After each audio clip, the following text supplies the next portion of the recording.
Hi, everybody. Thank you for being with us today. My name is Vrouyr Makalian. I'll be moderating today's event. Today, we are having not so much a panel discussion as much as a discussion concerning the crisis in Artsakh right now and what Canada's role should be. Is and should be rather. Without further ado, I'd like to present our three participants today. First and foremost, we have Bryan May, who's well known in the front of the community. He's the MP for Cambridge in Ontario, and also the chair of the Canada Armenia Parliamentary Friendship Group. So thank you for being with us, Mr. May, and we appreciate you taking the time. My pleasure. Thank you for having me. Anyways, we have Giselle Davidian, who is a lawyer, a litigator, primarily in the field of environmental law, and a member of the Ontario Bar. She's been doing a lot of work on the issue of Artsakh, is one of the co-authors of a brief on the R2P, Responsibility to Protect, and as it applies to Artsakh and the issue of Artsakh recognition, and presently doing a lot of work on the issue of prisoners of war and civilians that are detained, and as well as the issue of environmental harm that's been caused by Azerbaijan in its during its attack in the fall. Thank you, Giselle, for being with us. And Anais Kadian, finally, who is a litigation lawyer from Montreal, also co-author of the same brief, and presently conducting, I can say, extensive work on the issue of Canadian export licenses to Turkey. The Global Affairs Canada report that's come out on the issue, as well as the study that is presently being done by the House Foreign Affairs Committee. So just to give a brief presentation as to what we will be discussing, and we want to keep it brief and focused. We did have a conversation about a month ago with Anais, Senator Houssakos, and Alexandre Boulris on the topic of R2P and the responsibility to protect and the recognition of Artsakh. I think a basic premise within, if you will, the Armenian community, or at a minimum within the three of us participating here, is that we remain convinced that recognition of the independence of Artsakh remains the objective and is something that should be pushed forward in this next 4 to 5 year window, where there is a certain stability with the Russian peacekeepers. But we've also quite bluntly seen that there is presently perhaps no appetite in Canada to at this moment, either come with a motion on recognition or even entertain such a motion. So what we want to focus on today is on two rather pressing topics. One is the issue of prisoners of war. That are still prisoners of war and civilians that are still being detained by Azerbaijan. And second, we'll talk about the export permits to Turkey, what Canada's doing, what Canada should be doing, and what we've learned basically from both the GAC report, the Global Affairs report, and the Foreign Affairs Committee study. So if that's fine with all of you, we'll start with the first possibly more and most pressing issue, which is the fate of the prisoners of war and Canada's reaction. So before engaging in discussion, I'll just briefly present that we know that currently there are upwards of 200 prisoners of war and civilians that are detained by Azerbaijan. There are reports of torture and inhumane treatment. But I will ask Giselle Davidian to briefly present what the situation is right now, what we know, and what the law says, international law says in this case. So Giselle, if you just guide us through that to begin with. Sure. Thank you, Vrouyr, and thank you to the Honorable Bryan May for joining us today in this very important discussion. So it's now been 5 months since the end of the war, and Azerbaijan continues to hold and torture prisoners of war and captured civilians of Artsakh and Armenia. And since the end of the war, Azerbaijan has only released about 70 prisoners of war and civilians, and continues to hold upwards of 200 prisoners of war and civilians, as Vrouyr mentioned. So in contrast to this, Armenia has returned all prisoners of war. International human rights organizations such as Amnesty International, as well as Human Rights Watch, have examined and verified more than 20 videos that have been posted to social media, and these depict Azerbaijani officers committing extrajudicial executions, torturing and abusing prisoners of war as well as civilian captives, and desecrating the dead bodies of Armenian soldiers. A couple of these Human Rights Watch reports, one is from December and the other's from March of this year, they've been published to confirm Azerbaijan's violation of international humanitarian laws.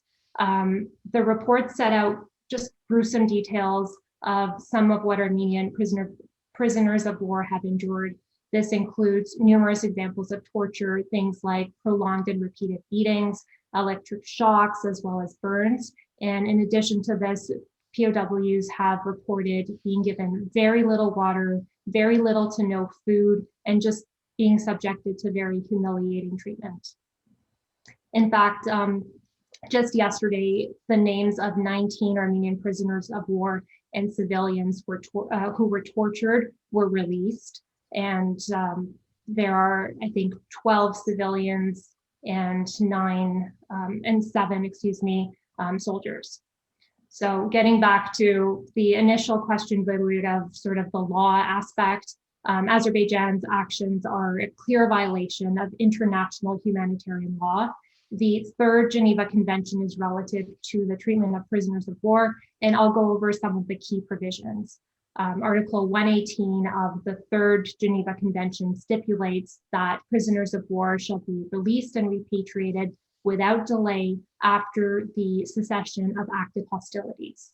As well, the laws of armed conflict require parties to an international armed conflict to treat prisoners of war humanely in all circumstances.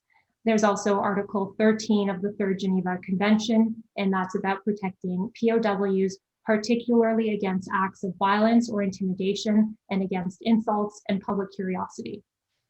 So turning for a moment to civilians and their protections, civilians in an international armed conflict are recognized as protected persons under the Fourth Geneva Convention, and Article 3 of that convention sets out that persons taking no active part in hostilities shall in all circumstances be treated humanely. Article 3 goes on to state that taking hostage of protected persons, such as civilians, is prohibited at any time and at any place whatsoever.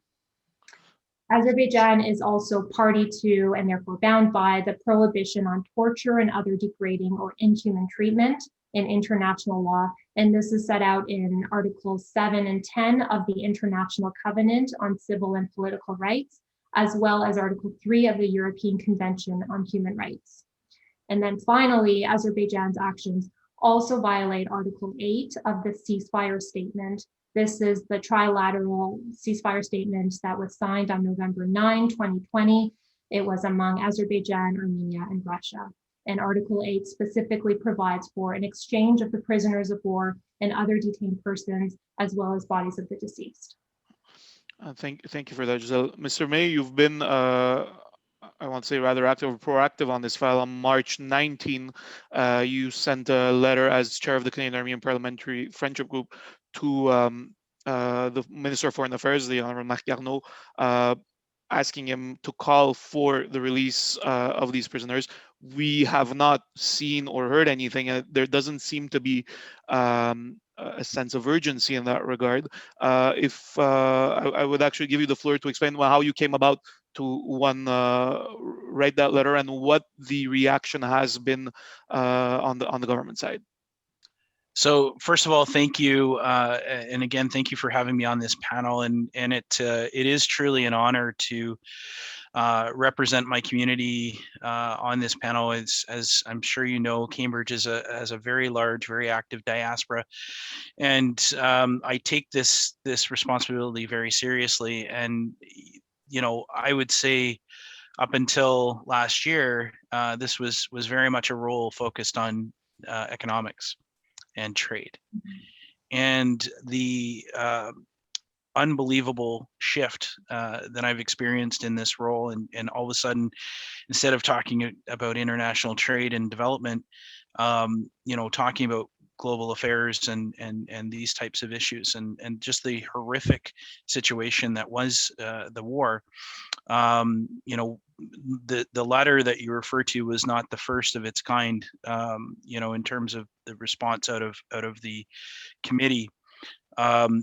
To give you a sense, some background on how that letter was drafted, we had a friendship group committee which you know is an all-party committee. We had these points brought forward. I can tell you that every single point of concern that was brought forward by the communities was included in that letter. There was literally unanimous consent amongst the committee to include all of those components. And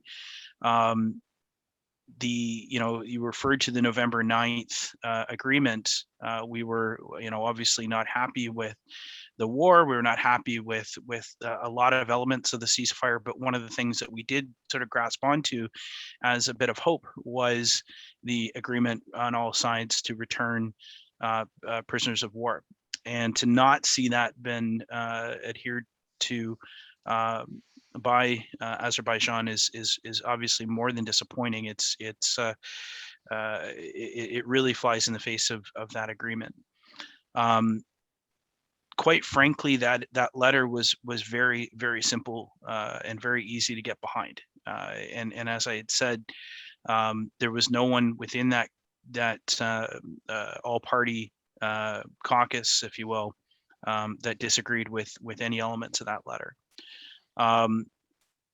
One of the pieces that I think is very important is that we as the government of Canada are really pushing to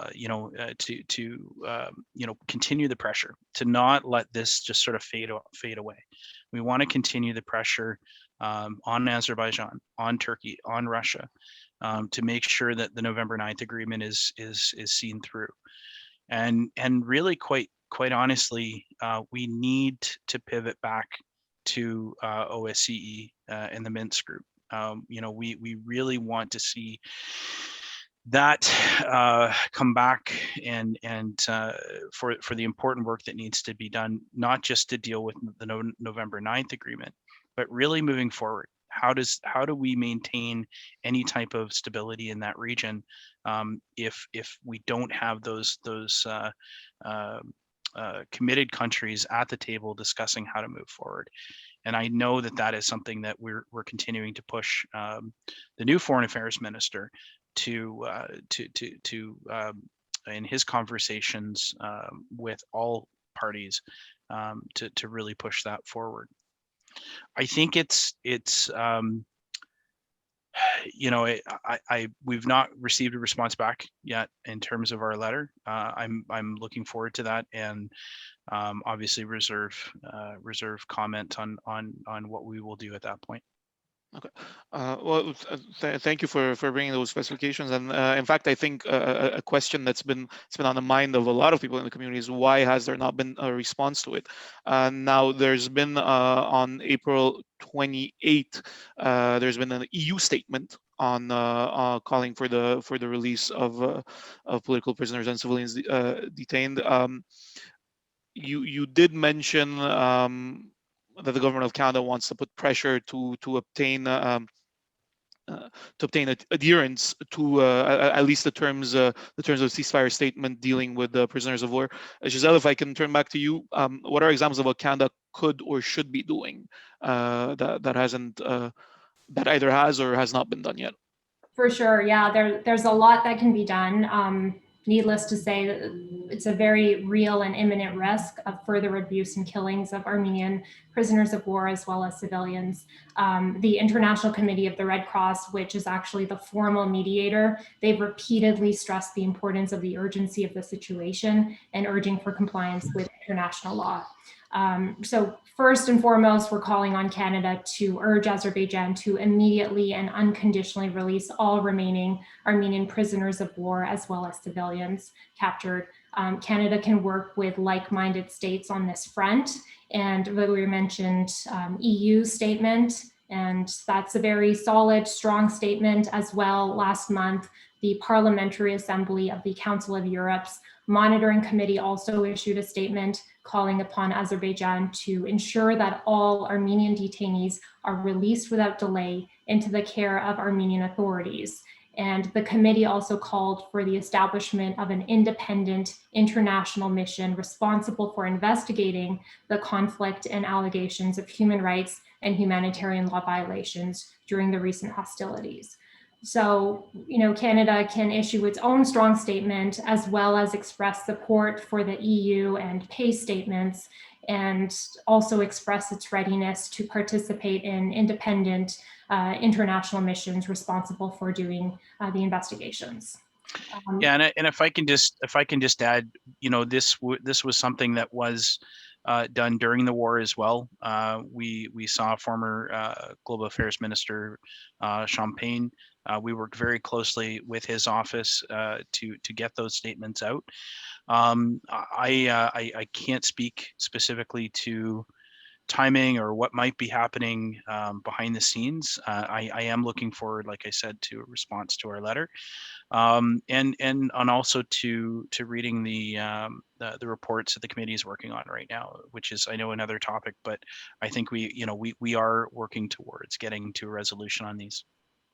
Mr. Mayor, I would be remiss not to ask you this question. If I invite you to switch hats from chair of the Canadian Armenian Parliamentary Friendship Group to member of the Liberal Caucus, are these discussions going on? And I know a lot of what is said in caucus has to be confidential, and not at all encouraging you to leak anything, but it's been quite frankly, it's very hard to understand the silence that's coming out of government. So my question is, as you said, you do come from a riding which historically has a strong Armenian representation. There are others in Quebec and everywhere in Canada, but this seems to be an issue that should not even depend on whether or not there is Armenian representation in the riding or not. Within the Liberal government itself, or within the caucus, is there any sense of urgency regarding this very clear violation of human rights? We know we're no longer even talking about a situation of war where it's very easy to pretend that the waters are muddier than they truly are. This is entirely unambiguous. So are there these discussions going on? If so, can we expect something? Yeah, no, I can't speak obviously on behalf of the minister or the department, but I can tell you that this is not just. I don't want to give anyone the impression that this is just me, banging the drum. This is very much a discussion that is happening all across the country. I have colleagues that will reach out to me and explain that they're having meetings and they're touching base with their communities. I mean, I know I'm going to forget somebody, but I have to say, Minister Joly is very much in conversation with us, and I've had a number of conversations with her about what is happening, and her to me as well. Jean Yip out of Toronto is heavily involved across the aisle. I know MP Boulerice is involved. This is not a partisan piece. This is not a partisan issue. And like I said, any conversation or anything I suggest at this point about what is happening within global affairs would be purely speculative, and I think it wouldn't be wise of me to go down that road. But I can assure you that there's a number of champions, a number of allies across this country, and when I put out the call for a meeting, there was no hesitation. We are not hosting AGMs right now because of COVID, and we can't properly get together and have a proper annual general meeting. But we didn't want to delay on this. We absolutely understand the urgency. So we called for that meeting almost entirely to ensure that this letter was produced, and that we could have this discussion amongst all parties to make sure we landed in the right spot.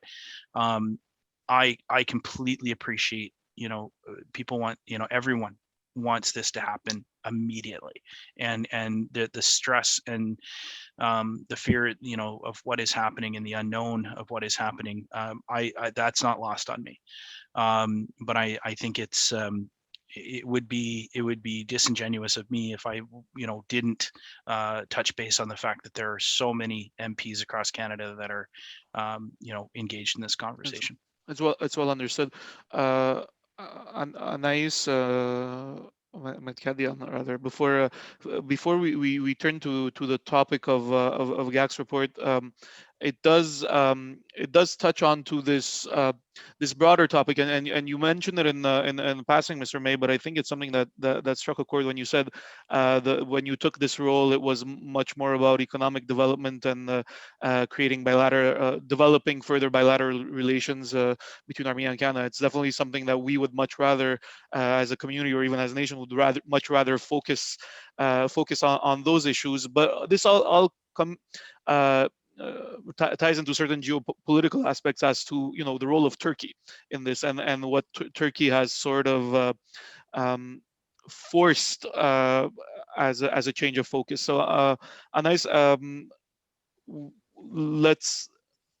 keeping that in mind, let's discuss about the Turkish export permits, the GAC report that came on it. Now, as we know, Minister Champagne, when he was Minister of Foreign Affairs, suspended the export permits. Minister Garneau, once the internal review was done, canceled those permits. And there was a Global Affairs Canada report explaining those decisions. Anais, I know you've spent a lot of time reading, rereading, highlighting, and annotating those reports. So I would just pass the floor to you to explain what you've seen, your interpretation of what that report means, and we can then possibly move the conversation to what this entails for Canada-Armenia relations, Canada-Turkey relations, Turkey's role in the region, and ultimately Canada's role in the region. Anais, go ahead. Okay, thank you, Vrouyr. Yeah, so I've been following pretty closely what the Canadian government has been doing in terms of their study of the arms exports to Turkey. They recently released a report, a review of the arms exports to Turkey. The Global Affairs Canada is was looking at basically the law, which is the Export-Import Act, Export-Import Permits Act. And in the review, to be honest, it's very disappointing. There are a number of contradictions in the information that is related and published. The law is not applied correctly. And third, there are no sanctions or follow-ups, any kind of concrete actions to fix any of the mistakes that did happen. So to basically explain what the Export-Import Permits Act says is that there are particular criteria that the Minister of Foreign Affairs has to mandatorily study before approving an export permit to Turkey or to any other country for specific arms and munitions. And this is a change in the law in 2019. Before that, those criteria were not mandatory and could be given more or less weight with other criteria such as economic interests, bilateral interests, bilateral relations. And however, now with the change in the law and the fact that those are mandatory criteria, once there's a substantial risk that any of those criteria, that there's any risk of violation of those criteria, then the minister is bound to refuse to issue that export permit.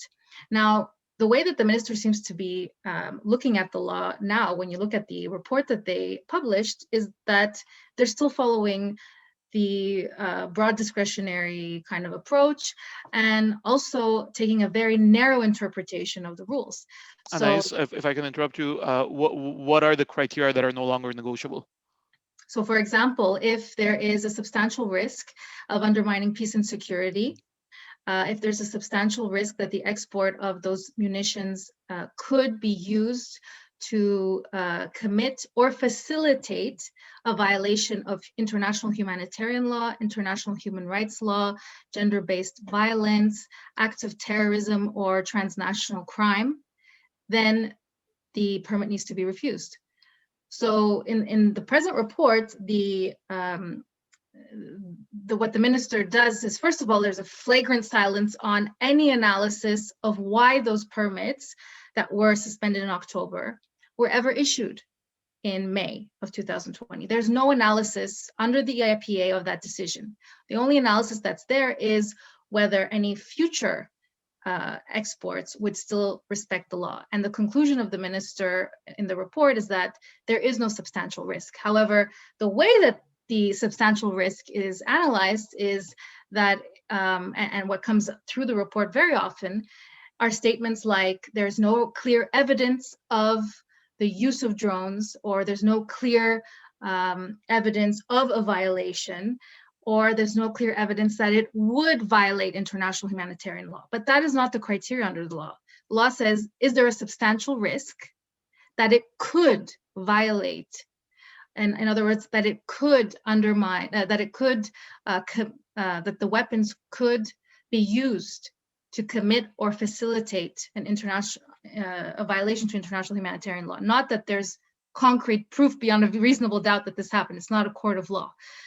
In essence, if I can summarize and perhaps get Mr. May's thoughts on this, what Global Affairs Canada is saying that there is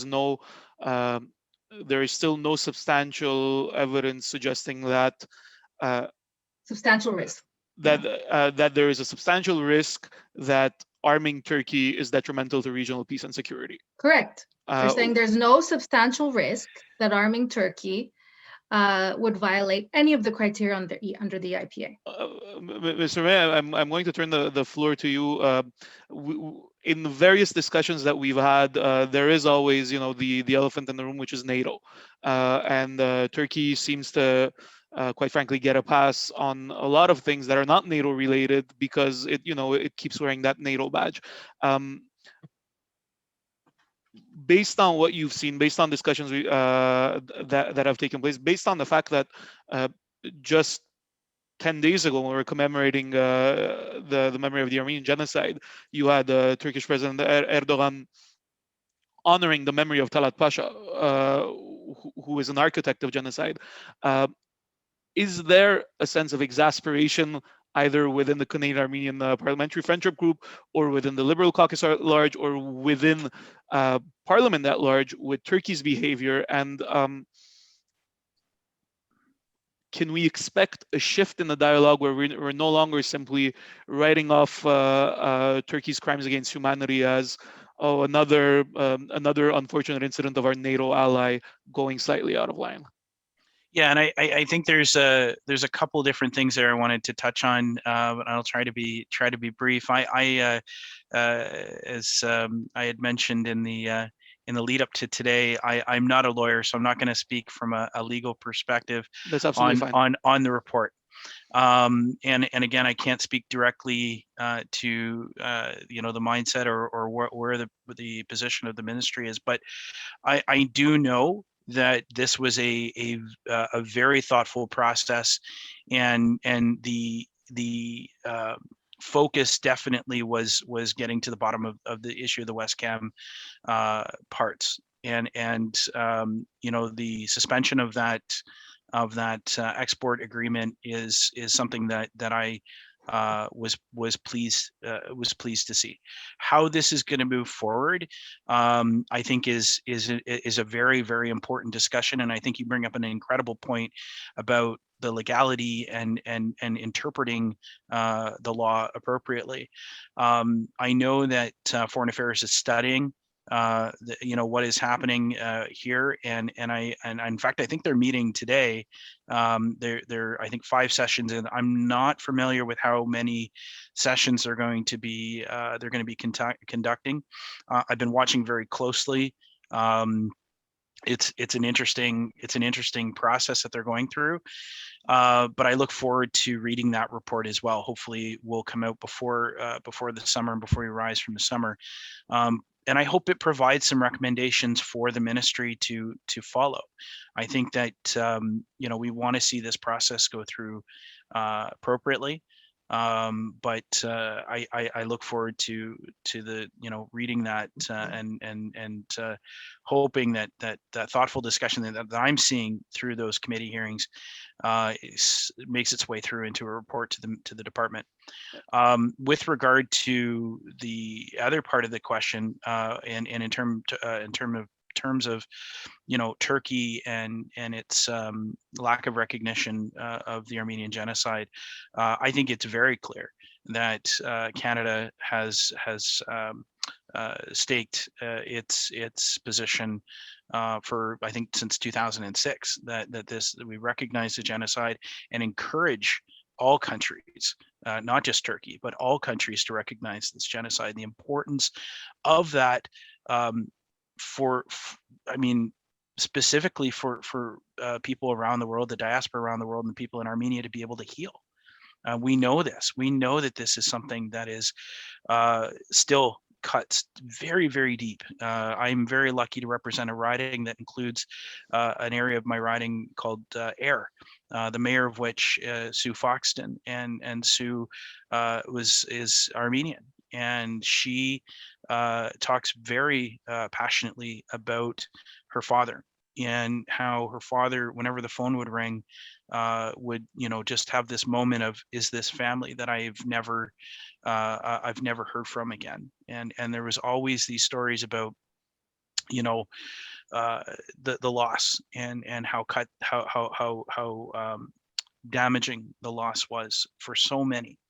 And until we have that recognition, until Turkey stands up and says, this happened, we recognize what happened in the fog of war, and take responsibility for it, that healing can't happen, not fully. And I think that if I know my statement in the House asked for on the day before the Armenian Remembrance, asked for all countries to recognize, and that's not code, right? This is very, we're trying to be as deliberate as possible. We all need to stand up and recognize what happened and take responsibility. Is a very, very good and thoughtful points you raised there, Mr. May. What I would perhaps like to add is that the narrative has perhaps shifted in the sense that if until recently we were looking for global recognition and recognition by Turkey as a path to healing and reconciliation, right now there seems to be an urgency for recognition, because right now there's a very real fear that Turkey, through Azerbaijan, has revived its genocidal intentions, and that does not, to the extent that there's an open speech about one nation, one army between Turkey and Azerbaijan right now, and we're glamorizing genocidal characters throughout history. It almost seems as if reconciliation has perhaps never been further than it is right now. It's also never been more important. Absolutely. And I think that you're not wrong. We heard some of the statements throughout the war and after, the touring of the Azerbaijani leadership touring the Spoils of War Museum. These are horrific things to see happening. The discussion, the suggestion to attack nuclear sites, the just remarkably tone deaf, in terms of what is the reality for so many across the not just across this Canada, but all around the world. I think this is critical. You're right. We need to make sure that the recognition piece is not forgotten. This is why it's important to continue to remember and celebrate that remembrance on the 24th of April. Anais, if I can jump yes, in, please. Because one of the things this, part of your discussion also reminds me of is that, the report that was published by Global Affairs Canada makes no mention of the current situation and the risk, a substantial risk of undermining peace and security by continuing to arm Turkey, there's no analysis of that at all. There's no mention of, for example, even the continued threats that are coming out of Azerbaijan of use of force. There's no mention of what will, there's a lot of analysis, there's some analysis, not a lot, I would say, of what's happening in Syria and Libya. But again, silence on the situation in Artsakh, in Karabakh, when there's a direct link between what's being given to Turkey and what's being used by Azerbaijan. Basically, no shift in Global Affairs Canada's thinking regarding what Turkey's role now is versus what it was maybe 3 years ago or 4 years ago. Yeah, and this is, I think, and again, I'm not speaking for the ministry or the public service, but this is, I think, the difference between a bureaucratic report versus what you're going to likely see out of Foreign Affairs Committee, and that's my hope, is that you start to see some of that guidance and some of that those recommendations. So we'll have to wait and see. And like I said, I'm just looking up here to see if I could find out how many meetings they are actually having. I believe they've had 5 already. Yeah, I don't know. Anais, you might have information on that, yeah. Yeah, I've been following it. They've had one in December, a few in April, one today, and there's, I believe, the last one is next week. Okay, and the witnesses that have, and the witnesses that have come up are human rights professors, experts, arms experts, many saying that Canada is not respecting the Export-Import Act with its export licenses to Turkey, many making recommendations for example, a arm's length, arms control agency due to the conflict of interest at Global Affairs Canada, also of having embassies overseas where they don't have any, such as Yerevan, in order to be able to collect information and intelligence on what's happening instead of being too late. And especially if we're deciding we're going to send arms to such high-risk regions and we don't have intelligence on the ground. So there are people and witnesses, very competent people, who have been speaking to the Foreign Affairs Committee. There have also been a lot of, like Vrouyr mentioned, replies about this NATO allyship, as if that trumps the law. But I come back to what I was saying before, the law doesn't allow those outside considerations to actually inform the minister's decision. And that's why I say that the report is disappointing, because it doesn't seem to recognize that. I also agree with you that I'm looking forward to the report from the Foreign Affairs Committee, but even going back a few years, the Standing Committee on Human Rights of the Senate made also recommendations to change the law, to make it more robust, to make sure human rights violations and analysis of the human rights focus is given more focus and in the law than it did before. But it's in the application of it. When in the end, the process is not transparent, when we don't know when permits are being analyzed until it's too late, then it's very difficult to have faith in the accountability when we don't see the transparency. And these are all very good.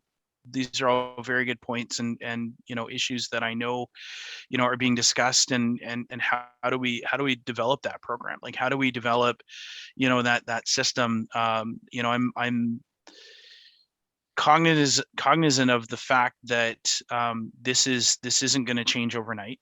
We've got to be deliberate. We've got to have a path that says this is step 1, step 2, step 3. And like I've said, I'm hopeful that will be present within the report from the committee.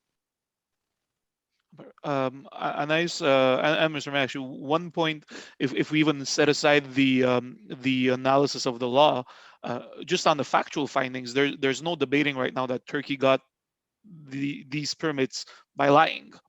They deliberately lied to Minister Champagne, and the permits were given on. I think we all agree that the minister didn't respect the law by just taking the Turkish Minister of Foreign Affairs' word for it. But that's what the Turkish Minister of Foreign Affairs said, that you can trust us. This will be used to defend human rights in Syria and Libya. So it will be interesting, one, to see what the committee report says, and also, Mr. May, particularly what the government response to the committee report will be, if such a response will take place. I'm very cognizant of the time, and we will cut this in the following minutes. Giselle, I wanted to ask you if on this issue you have any points to raise, or whether on the issue of POWs we should be, expecting Parliament to act, or perhaps even a motion in Parliament in the absence of a government statement could be a way out. Sure. Yeah. The one other point I wanted to make on the POW is just based on Azerbaijan's egregious treatment of prisoners of war and detained civilians, which amount to gross violations of internationally recognized human rights. This constitutes, in our opinion, sufficient grounds on which Canada can impose sanctions on Azerbaijan and or key Azerbaijani officials such as President Aliyev. And this is all in accordance with the Magnitsky Law. So I just want to add, this is entirely coherent in the spirit of past instances of sanctions imposed under the Magnitsky Law. It's, completely consistent, and, we think it's time for Canada to use that law. We will wrap this up. Mr. May, I'll leave you the last minute if you have any words to share. And I do want to thank everybody, all three of you, for your time here today and the insight you've brought. Mr. May, I'm particularly aware that you are in a situation where you cannot advance possibly as much as you want, but if there's maybe one message to transmit, is that we hope that the same urgency that you are projecting today is also being felt within government. It does not seem, unfortunately, it's not the message that's going out. So, Mr. May, the floor is yours. Thank you. And I wanted to simply wrap up by thanking you for, one, giving me the opportunity to join you today and have this discussion. It's an important one, and it's one that I cannot stress enough, regardless of the optics of it, is considered urgent within our government. And I appreciate this can't happen fast enough for so many in our communities, and for, of course, those in Artsakh and in Armenia, Azerbaijan. In terms of sanctions and things like that, these are all conversations that we need to continue to push forward. We need to continue to apply that pressure. And make sure that that we're having those conversations. I can assure you, the government of Canada stands with Armenia. This is without question, has never been a question.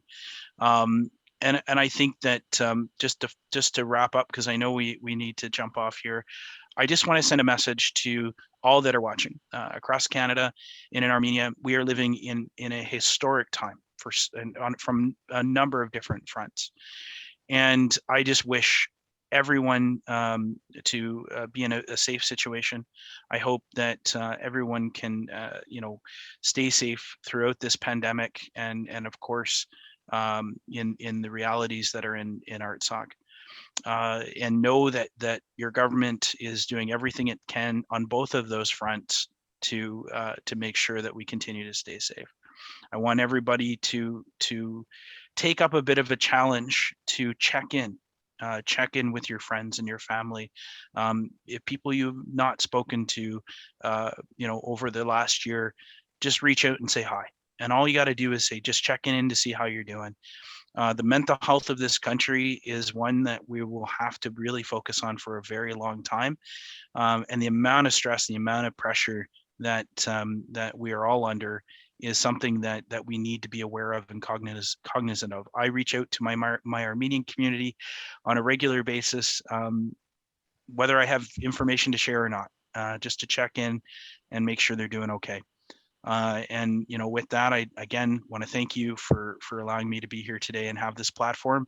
And I wish you all the best. We'll be glad to speak to you again once the report comes out, possibly. Thank you. Absolutely. Thank you very much. Thanks. Thank you both. Thank you.